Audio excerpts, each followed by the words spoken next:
The message arrived at Earth's diplomatic headquarters on a cold Tuesday morning in March, and nobody expected it to change everything. Admiral Jacob Price stood in the communications room with his coffee getting cold in his hand while watching the holographic display flicker to life with symbols that looked like nothing he had ever seen before.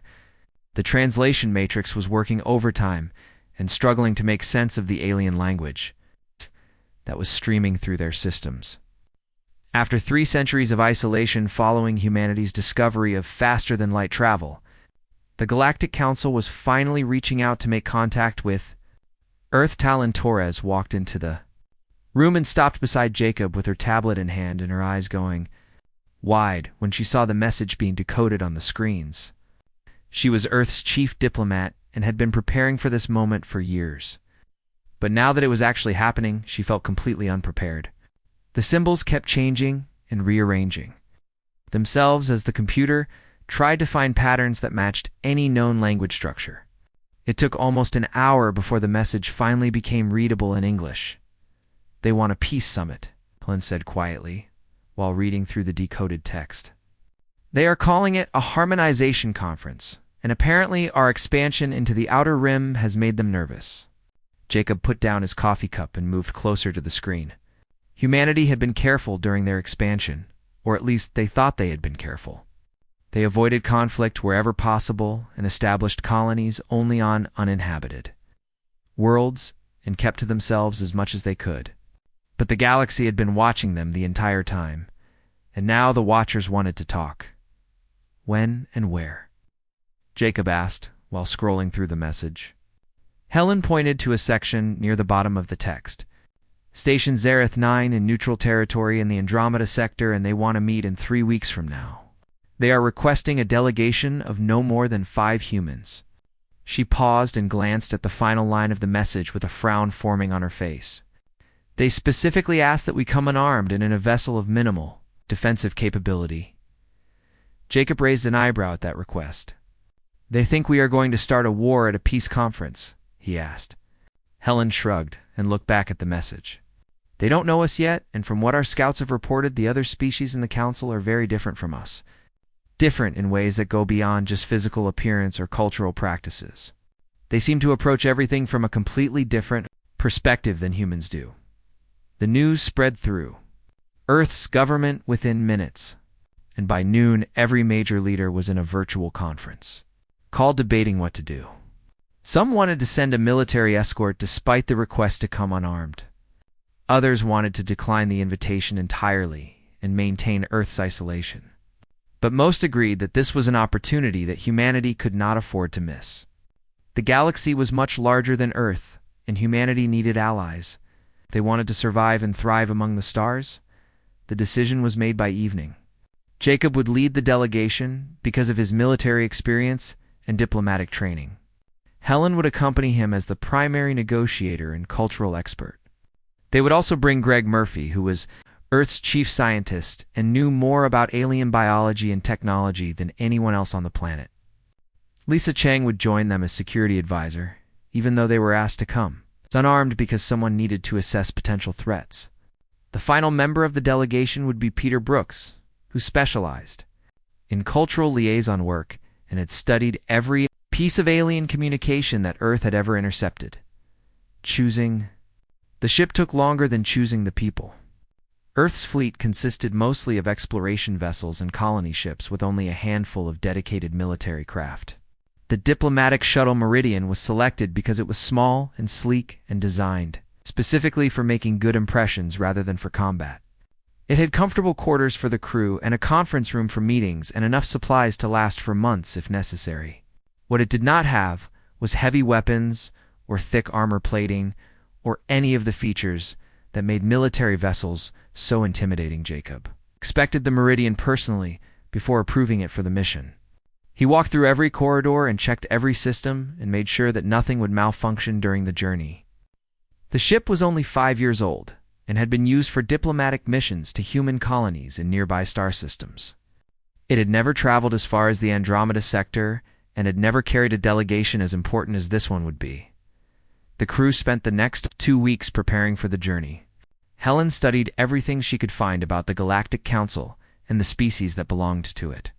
There was not much information available because Earth had maintained its isolation so carefully. Most of what they knew came from long-range observations and intercepted communications. The Council seemed to include dozens of different species from across multiple galaxies, and they had been working together for thousands of years. Greg prepared scientific equipment for analyzing alien environments and biology. He packed scanners and sample collectors and medical supplies that might be needed if anyone got sick or injured. He also brought translation devices and recording equipment so they could document everything that happened during the conference. Lisa focused on security protocols and emergency procedures. Even though they were going to a peace conference, she wanted to make sure the delegation could evacuate quickly if something went wrong. Peter worked on preparing cultural materials to share with the Council. He collected examples of human art and music and literature that showed the best of what humanity had to offer. He also prepared presentations about Earth's history and values and hopes for the future. He wanted the aliens to see humans as more than just another species expanding through space. He wanted them to see humanity as potential friends and partners. The day of departure arrived with gray clouds hanging over the launch facility. Jacob stood at the base of the meridian with the rest of the delegation and looked up at the ship that would carry them into the unknown. Helen stood beside him with her datapad clutched against her chest. Greg was already running final checks on his equipment. Lisa was scanning the perimeter out of habit, even though they were in one of the most secure facilities on Earth. Peter was unusually quiet and seemed lost in thought. Earth's leadership came to see them off. The president gave a short speech about the importance of the mission and the hopes that all of humanity held for peaceful relations with the galactic community. Jacob listened politely, but his mind was already focused on the journey ahead and the challenges that waited for them at Station Zareth 9. He knew that first impressions would be crucial and that everything the delegation said and did would be analyzed and judged by species they had never met. Before they boarded the Meridian and settled into their stations, Jacob took the captain's chair while Helen sat beside him at the navigation console. Greg disappeared into the science lab to organize his equipment one last time. Lisa checked the security systems even though they had minimal defensive capabilities. Peter went to his quarters to review his cultural materials again. The launch sequence began and the ship lifted off from Earth with a low rumble that rattled through the hull. The journey to Station Zareth 9 would take 18 days through the fold space lanes that connected different parts of the galaxy. Jacob had made dozens of faster-than-light jumps before, but never one this far from home. The meridian slipped into fold space smoothly, and the stars outside the windows stretched into long streams of light before disappearing entirely. They were committed now, and there was no turning back. The 18 days in, fold space passed slowly for the human delegation aboard the meridian, and each day brought them closer to a meeting that could change humanity's future forever. Jacob spent most of his time reviewing the limited information they had about the Galactic Council while Helen practiced diplomatic greetings in several alien languages that the translation matrix had managed to decode. Greg ran simulations of possible alien biologies and prepared his medical equipment for any situation they might encounter. Lisa checked and rechecked the ship's systems, looking for anything that might malfunction at a critical moment. Peter meditated in his quarters and tried to calm his nerves about meeting beings from completely different worlds. When the Meridian finally dropped out of fold space near Station Zareth 9, the entire crew gathered on the bridge to see what awaited them. The station appeared on their view screens, and everyone fell silent at the sight. It was enormous and beautiful in ways that human architecture had never achieved. The structure was all sweeping curves and spiraling arms that seemed to flow like water frozen in time. Bioluminescent panels covered the surface and pulsed with soft blue and green light that looked almost alive. There were no sharp edges or straight lines anywhere on the entire station. Greg leaned forward in his seat and stared at the scanner readings with his mouth hanging open. "The whole thing is organic," he said quietly. "It's not built from metal or plastic or any material we use. It's grown like a plant or a coral reef. The station is actually alive." Helen moved closer to the view screen and watched the lights pulse across the station's surface in patterns that almost seemed deliberate. How is that even possible? She asked. Greg shook his head and kept staring at his scanner. I have no idea, but I'm going to find out. As they approached the docking bay, Jacob noticed the other ships that were already moored to the station. Each vessel was completely unique and unlike anything humanity had ever built. One ship looked like a massive crystalline flower with petals that seemed to refract light in impossible ways. Another resembled a school of metal fish that somehow held together in a perfect formation without any visible connections. A third ship appeared to be nothing more than a soap bubble that shimmered with rainbow colors but somehow maintained its shape in the vacuum of space. Peter looked at each ship carefully and tried to imagine what kind of beings would build such vessels. Our ship looks like a brick compared to these, he said finally. Jacob glanced at the Meridian's reflection in a nearby panel and had to agree. The human ship was all straight lines and flat surfaces and practical design. It looked crude and primitive next to the elegant alien vessels. Function over form, Jacob replied. Let's hope they appreciate practicality more than beauty. The docking process was surprisingly smooth in the stations. Systems seemed perfectly capable of handling a human vessel despite the obvious differences in design philosophy. Within minutes, the Meridian was securely attached to the station, and the airlock was pressurizing to match the station's internal atmosphere. The delegation gathered near the airlock door and made final adjustments to their appearance. Jacob had chosen their attire very carefully. Dark suits with Earth's diplomatic insignia embroidered on the chest, but nothing that looked military or threatening. No visible weapons, and no armor, and nothing that could be interpreted as hostile. Helen straightened her jacket and took a deep breath. Remember to smile, but not too much, because baring teeth might be seen as aggressive by some species. Keep your hands visible at all times. Move slowly and deliberately. Don't make any sudden gestures. The guidelines went on, and everyone had memorized them, but hearing them again helped calm the nerves. Lisa adjusted her tablet that contained all their security protocols and emergency procedures. Peter checked his translation device one more time, even though he had already checked it a dozen times that morning. The airlock doors slid open with a soft hiss, and the delegation stepped into a corridor that was unlike anything they had expected. The walls were smooth and curved and seemed to glow with their own internal light. The floor was soft under their feet and felt almost like walking on moss or thick carpet. The air smelled strange but not unpleasant, like flowers mixed with something metallic. And the corridor was filled with beings that looked like they had stepped out of humanity's wildest dreams. A creature that resembled a floating jellyfish drifted past them with long tendrils trailing behind it. Its body pulsed with soft purple light, and its surface was translucent enough that they could see strange organs moving inside. An insectoid being with 6 legs and 4 arms walked along the wall as easily as walking on the floor. Its chitinous body was covered in intricate patterns, and its large compound eyes reflected the corridor lights like mirrors. A group of beings that looked like mobile plants swayed as they moved with leaves rustling despite there being no wind in the corridor. Their roots dragged along the floor and left faint trails of moisture behind them. The human delegation stood frozen for a moment, just taking in the incredible diversity of life that surrounded them. Then they noticed something disturbing. Every single alien in the corridor had stopped what they were doing and turned to stare at the humans. The jellyfish creature's purple glow darkened to a deep, troubled crimson. The insectoid being froze in mid-step, with its antennae pressed flat against its head. The plant beings recoiled, and their roots scraped against the floor as they backed away from the humans. "Did we do something wrong?" Lisa whispered, without moving her lips much. Helen watched the aliens carefully and noticed exactly where they were all looking. "They are staring at our faces," she said quietly. "Specifically at our eyes." Jacob realized what she meant immediately. Humans had forward-facing eyes because humanity's ancient ancestors had been hunters, who needed to judge distances accurately.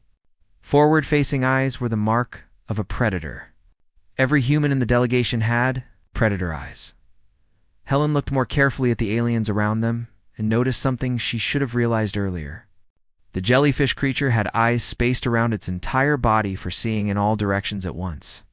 The insectoid had compound eyes on the sides of its head for a maximum field of vision.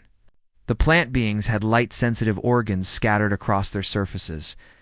Every single species they could see had the eyes of prey animals. "Oh no," Helen breathed.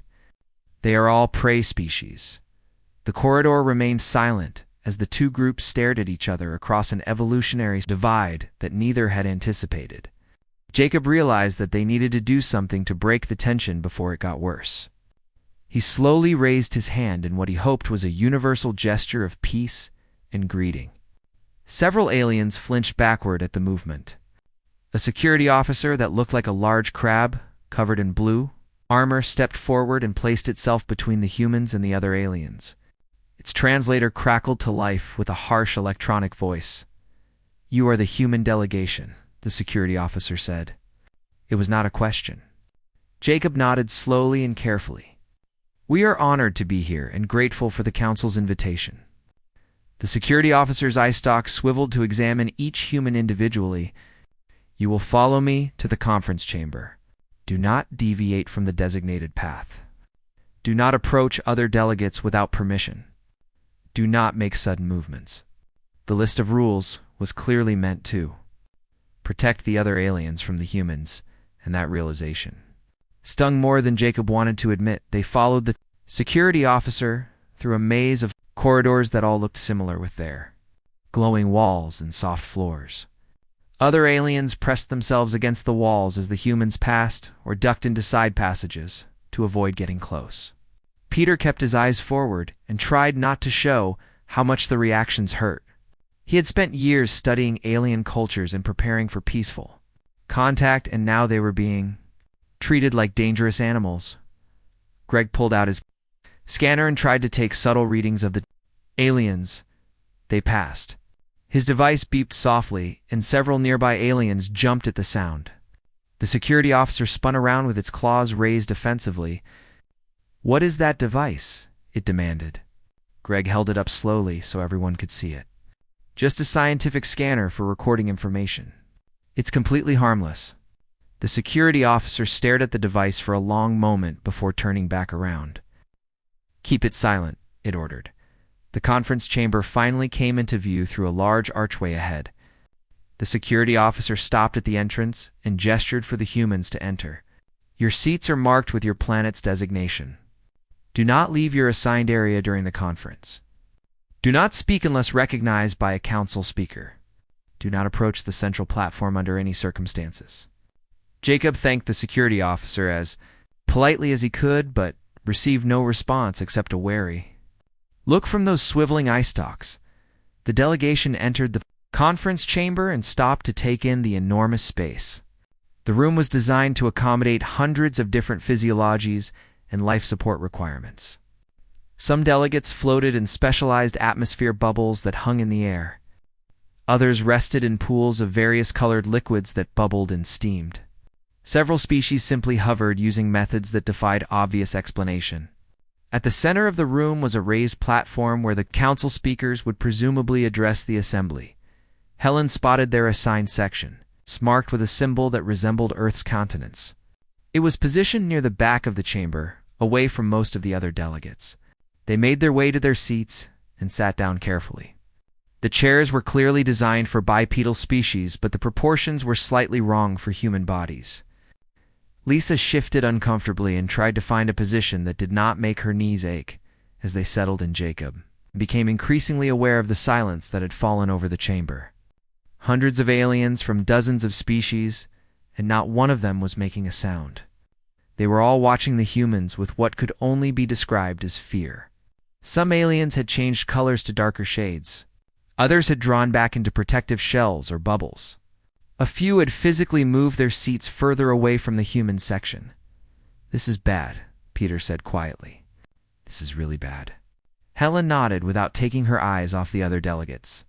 "We need to change their perception somehow, but I don't know how. We can't change what we are." Jacob looked around the chamber at all the frightened faces and felt something heavy settle in his chest. They had come here hoping to make friends, and instead they had terrified everyone they met. The conference had not even started yet, and humanity had already failed. The conference chamber remained silent for what felt like hours, but was probably only minutes while the delegates continued arriving and taking their assigned positions. Jacob watched as more species entered through various doorways designed for different body types and environmental needs. Some came through standard corridors like the humans had used. Others emerged from tubes filled with water or mist. A few simply materialized on their platforms in flashes of light that suggested teleportation technology far beyond anything Earth had developed. A being that resembled a standing otter with silver fur finally approached the human section with slow, careful steps. It stopped just outside what it clearly considered a safe distance, and its translator device crackled to life with a voice that sounded surprisingly gentle. "I am Speaker Nim of the Quellan Confederacy, and I welcome you to Station Zareth 9, though I confess your presence is unsettling to many of us here." The speaker's fur rippled in waves that traveled from its head down to its tail, and the humans had no idea what that meant. But it did not look like a happy gesture. Jacob stood slowly and made sure to keep his movements smooth and non-threatening. "We apologize if we have caused any offense or discomfort. We came here in the spirit of peace and cooperation, and we hope to learn from all of you." He extended his hand in greeting, then quickly withdrew it when Speaker Nim flinched backward with its fur standing on end. The speaker took a moment to compose itself before continuing. "Your vessel," it said carefully. "When it approached our station, our sensors detected its composition and structural integrity. The hull is military-grade titanium alloy reinforced of carbon composite layers, is it not?" Helen stepped forward and tried to keep her voice calm and reassuring. "It is a diplomatic shuttle, but yes, it is built to last. We construct most of our ships with durable materials because space can be dangerous, and we want our crews to be safe." Speaker Nim's ears flattened against its head, and its tail twitched nervously. "The hull plating measures 30 centimeters thick, with redundant structural supports throughout the frame. Your ship has radiation shielding that could withstand close proximity to a stellar corona. Your reactor output exceeds that of our largest cargo haulers. You came to a peace conference in what we would consider a heavy assault vessel." Greg spoke up before he could stop himself. "This is just a shuttle. Our actual military ships are much more robust than this." The moment the words left his mouth, he realized his mistake. Every alien within earshot turned to stare at him with what could only be described as horror. Speaker Nim's fur went completely flat against its body, and its eyes widened until the humans could see white around the edges. "Your casual transport could withstand direct bombardment from most Council fleet weapons," the speaker said quietly. "What do your warships look like?" Jacob shot Greg a warning glance, then turned back to Speaker Nim. "We are not here to discuss military capabilities. We are here to talk about peace and cooperation and finding ways to coexist in this galaxy. Please let us begin the proceedings, and hopefully understanding will grow from dialogue." Speaker Nim nodded slowly, though its fur remained flat with stress. "Yes, of course. The conference will begin shortly. Please remain in your designated area and wait for the council chairman to address the assembly." The speaker retreated to its own section on the far side of the chamber and immediately began conversing with other delegates in hushed tones. The humans could not hear what was being said, but they could see the agitated gestures and color changes that rippled through the assembled aliens. "This is going from bad to worse," Lisa whispered. Peter nodded in agreement while trying to look friendly and non-threatening, which was apparently harder than he had anticipated. A deep, resonant tone echoed through the chamber, and all conversations stopped immediately. The lights dimmed except for those illuminating the central platform where a being unlike anything the humans had yet seen was rising from below the floor. It appeared to be made of living crystal that refracted light into rainbow patterns across the chamber walls. Its body had no obvious head or limbs, but somehow conveyed a sense of age and authority that made everyone in the room pay attention. "I am Council Chairman Vex, and I welcome all delegates to this harmonization conference." The chairman's voice seemed to come from everywhere at once rather than from any specific point. "We gather today to discuss the integration of a new species into our galactic community. The humans of Earth have expanded into territories that border several council member states, and it is time we establish formal relations and mutual understanding. Let us begin with territorial concerns and resource allocation. A delegate from the back of the chamber rose from its pool of bubbling liquid. The being looked like a collection of translucent sacks filled with glowing gas, and its voice whistled through its translator like wind through a narrow canyon. The Vorian Collective wishes to address the matter of human colonial expansion. In the past 50 standard years, this species has established permanent settlements on 17 worlds. Many of these planets are classified as death worlds by galactic standards. We wish to understand why humans persist in occupying such hostile environments. Jacob stood and waited for Chairman Vex to acknowledge him before speaking. Those worlds you mention are actually quite pleasant by our standards. They have moderate gravity and stable atmospheres and reasonable temperature ranges. We chose them because they reminded us of Earth, and because we believed they were unclaimed territory. The Vorian delegate's sacs pulsed with agitated colors. Pleasant, it repeated. The world you designate as New Boston has atmospheric pressure that would crush most species in this chamber. The gravity is 15% above galactic standard. The temperature varies by 40 degrees between seasons. You call this pleasant? Helen stood beside Jacob and tried to explain. Those conditions are indeed similar to Earth. We find them comfortable because we evolved in that environment. Our bodies are adapted to handle those pressures and temperatures. An amphibious delegate in a nearby water tank spoke up with a bubbling voice. You endure pressure sufficient to compress internal organs, and you call it comfortable. You tolerate gravity that would fracture our skeletal structures. You survive temperature swings that would send most of us into hibernation, shock, or death.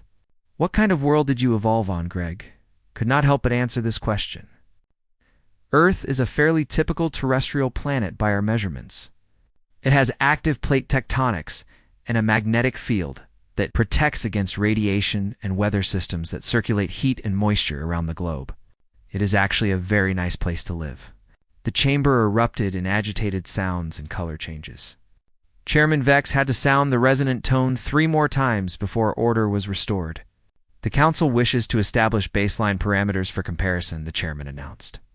What does Galactic Standard consider a comfortable world? The delegates consulted among themselves for several minutes before Speaker Nim rose to answer. Standard galactic parameters are as follows. Gravity at 0.7 Earth standard. Stable temperature maintained at 22 degrees with minimal variation. Atmospheric pressure at 0.6 Earth standard. Low ultraviolet radiation exposure. Minimal seismic activity. No extreme weather patterns. Stable day and night cycles. These are the conditions under which most civilized species thrive. Peter could not stop himself from commenting. That sounds like a luxury resort. The moment he said it, he knew it was another mistake. Speaker Nim's fur bristled, and several other delegates made sounds of distress. In what you call normal, sounds like a prison planet designed for punishing criminals, Speaker Nim replied sharply. Your species lives voluntarily in conditions that we would consider torture. Chairman Vex interrupted before the situation could deteriorate further. Let us move on to other matters. The Council has reviewed human cultural databases as part of our preparation for this conference. We have questions about human dietary requirements and metabolic processes. A crystalline delegate that looked like a cluster of geometric shapes spoke in a voice like chimes. Your species requires how much protein intake daily? Helen consulted her tablet before answering. An average adult human needs approximately 50 to 70 grams of protein per day, along with other nutrients. The crystalline delegate's facets shifted to colors that suggested alarm. That is extraordinary. We consume 3 grams per planetary rotation. Some species here are fully photosynthetic and require no external nutrients at all. You are saying each human must consume the equivalent of their body weight in nutrients every 30 planetary rotations. Greg tried to make it sound less alarming. We have high metabolisms because we maintain constant internal body temperature regardless of external conditions. It requires significant energy to keep our bodies functioning optimally. What he did not add But what every delegate seemed to realize on their own was that such a metabolism suggested a species built for sustained activity, for endurance, for long-distance pursuit of prey, across vast distances until the prey collapsed from exhaustion. The insectoid delegate that had seen the humans in the corridor stood on its seat and waved its antennae in agitation. There are reports that human colony ships carry facilities dedicated to voluntary physical stress, equipment designed to deliberately strain muscles and cardiovascular systems. Is this accurate information? Lisa nodded slowly. Yes, we have gymnasiums and exercise facilities. We work out regularly to maintain our health and fitness. Physical activity is important to us. The insectoid's antennae quivered, and its voice came out high-pitched through the translator. You deliberately damage your muscle tissue so it repairs itself stronger than before. You voluntarily subject yourselves to cardiovascular strain as a recreational activity. You seek out physical hardship for entertainment. The delegate turned to address the entire chamber. They literally torture themselves. For fun, and call it healthy? Chairman Vex called for order. Again, as the chamber dissolved into chaos with delegates shouting questions and objections in dozens of different languages. The humans sat back down and tried to look as harmless as possible, which seemed to be impossible given how everything they said made the situation worse. This conference was supposed to be their chance to prove humanity could integrate peacefully into galactic society, but instead, they were proving to be everyone's worst. Nightmare made real. Chairman Vex managed to restore order after several minutes of chaos, and the delegates reluctantly settled back into their seats or pools or floating positions. The chairman's crystalline body pulsed with colors that seemed to indicate frustration or perhaps exhaustion. We will continue with cultural exchange inquiries, the chairman announced. The council wishes to understand human approaches to conflict resolution and social organization. How does your species handle disputes between individuals or groups? Jacob stood again and chose his words very carefully this time. We have established systems of justice, including courts and mediation processes, and democratic institutions where citizens can voice their concerns. Like any civilization, we have laws that govern behavior and consequences for those who break those laws. We believe in the rule of law and in resolving conflicts through dialogue whenever possible. He hoped that would sound reassuring to the assembled aliens, but judging from their reactions, it did. Not Speaker Nim rose from its seat, with its fur still flattened against its body in apparent stress, and when laws prove insufficient, the Quellan asked, when a threat arises that cannot be reasoned with or negotiated with, what does humanity do then? Jacob felt the weight of every eye in the chamber focused on him. Then we defend ourselves, he said simply. We protect our people and our worlds, using whatever means are necessary. But we always seek peaceful solutions first, and violence is always our last resort. The chamber fell silent. Again, but this silence felt different from before. It was heavier and more oppressive, as if the very air had become difficult to breathe. A delegate from the chorus, a hive-mind species that appeared as a swarm of small flying creatures moving in perfect synchronization, spoke in eerie harmony. We accessed your cultural databases as permitted under pre-conference protocols. Your entertainment media is deeply disturbing to us. Stories of warfare and combat and survival against overwhelming odds. Your children play games that simulate violence and conflict. Your history records thousands of years of continuous warfare between your own factions. Yet here you sit, speaking of peace and cooperation. Helen felt compelled to respond to that. Our history is indeed violent, and we do not deny that. We have made terrible mistakes and fought unnecessary wars and caused immeasurable suffering to ourselves and our world. But we learned from those experiences. That is why we are here today. We want to be part of something greater than conflict. We want to contribute to galactic civilization and learn from species who have already found better ways to coexist. Our past does not have to define our future. An elderly-looking delegate that resembled a floating brain in a protective membrane spoke in a quavering voice. Can a predator truly change its fundamental nature? You are built for hunting and fighting and enduring hardships that would kill most of us. Your bodies are weapons even without tools or technology. Your minds are wired for strategic thinking and competition, and overcoming obstacles through force. How can we trust that you will not eventually turn those abilities against us when it serves your interests? Peter stood up before anyone could stop him. His voice came out more passionate than he intended. Because we choose not to. Every single day, humans make the choice to be kind instead of cruel, to build instead of destroy, to help instead of harm. Yes, we have the capacity for violence, but we also have the capacity for incredible compassion and creativity and cooperation. Having strength does not mean we must use it to hurt others. Being capable of violence does not make us violent by nature. The floating brain delegate considered this for a long moment. Your philosophy is admirable, but how can we verify that your entire species shares these values? We have encountered predator species before in our history. Most of them chose domination over cooperation. What makes humanity different from them? Jacob took a deep breath and tried to think of an answer that would satisfy the council's concerns. Before he could speak, Chairman Vex interrupted with another question. The council has noted that human ships carry weapons, even on civilian vessels. Can you explain this practice?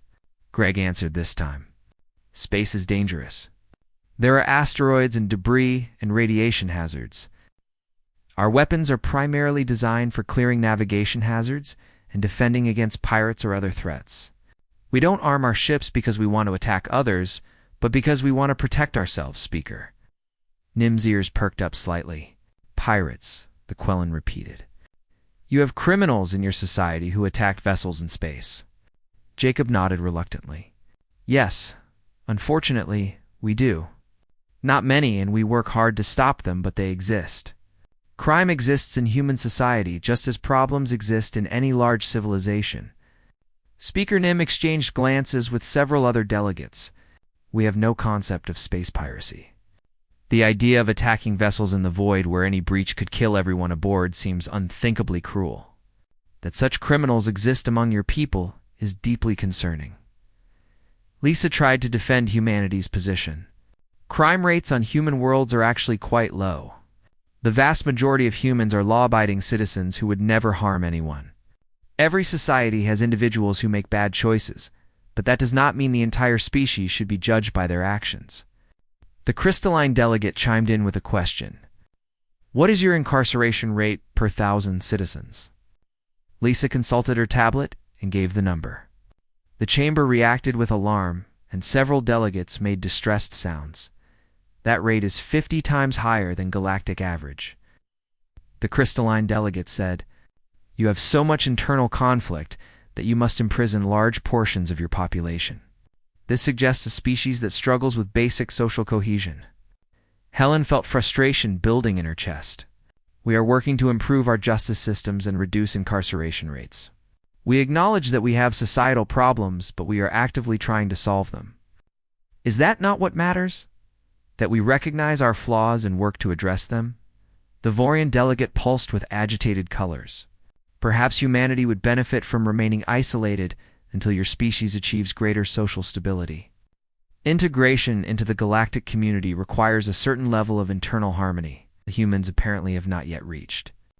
Jacob felt anger flash through him, but forced it down. We came here in good faith, hoping to build relationships with the galactic community.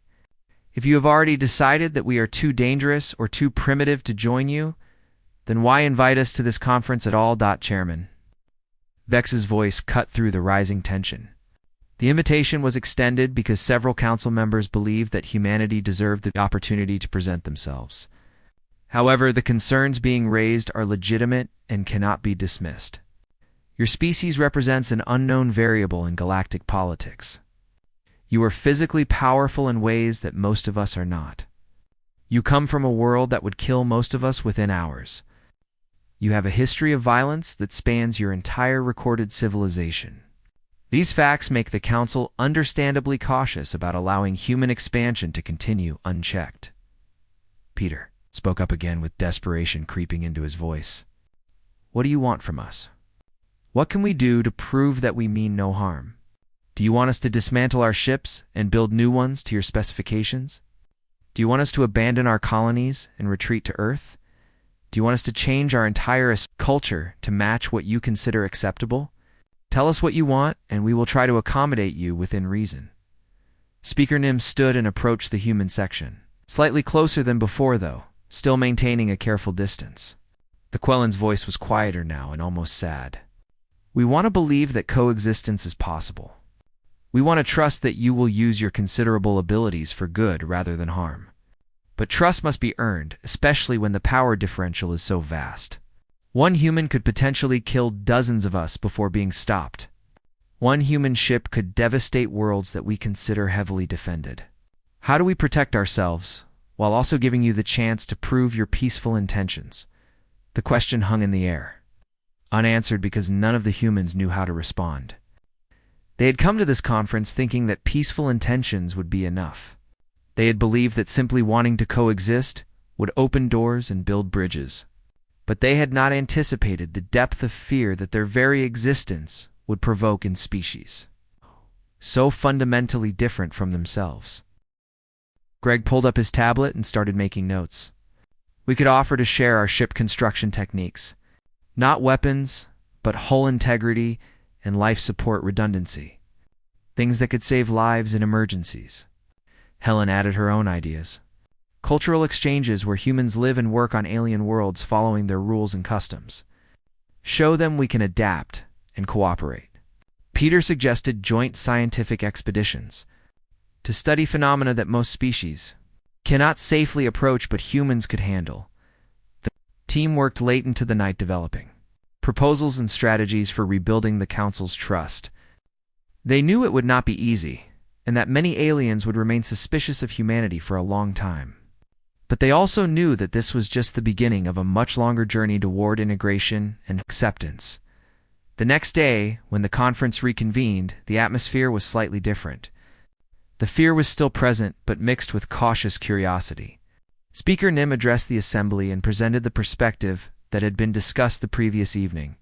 The council members listened with varying degrees of skepticism, but at least they were listening. Chairman Vex called for a vote on whether to establish a provisional partnership with humanity. Subject to regular review and assessment, the vote was closer than the humans had hoped, but it passed. Earth would be allowed to maintain its existing colonies and establish limited trade relations with Council worlds. Human specialists could volunteer for joint projects in extreme environments. Cultural exchanges would be arranged carefully and monitored closely. It was not full membership in the galactic community, but it was a start. Jacob stood to address the council one final time.